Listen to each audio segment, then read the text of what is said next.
在汉庆高雄的员工下晡去交保公司桃园中营集团总部头前抗议，员工是不满讲一直对高雄甲因调去桃园出差，认为集团拢无伫咧要紧桃园欠人问题。若准无得到善意回应者，无摆到伫咧大月时阵要请假来表达诉求。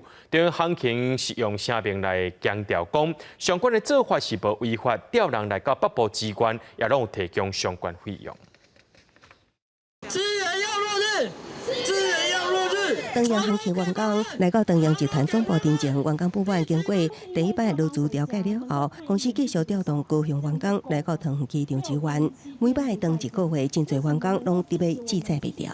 由于调动的因素，我跟太太已经失和，现在已经确定太太半年完全没有回家，甚至小孩子。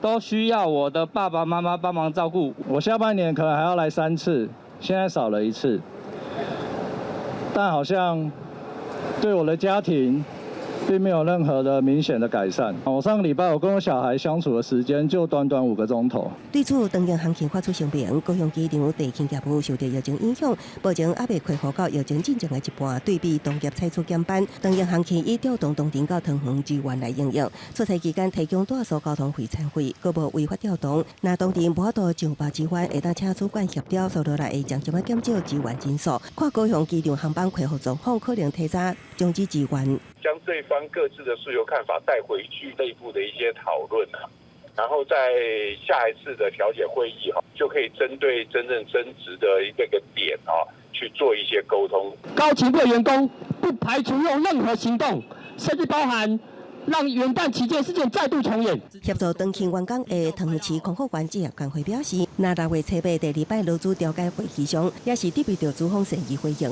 无排除以更较激烈的手段来进行。面对后来旅游大会就要到，其中调解的高雄市劳动局表示，全力促成劳资对话，希望双方会当有共识。若真正调解未成，也支持员工以合法方式表达权益。记者综合报道。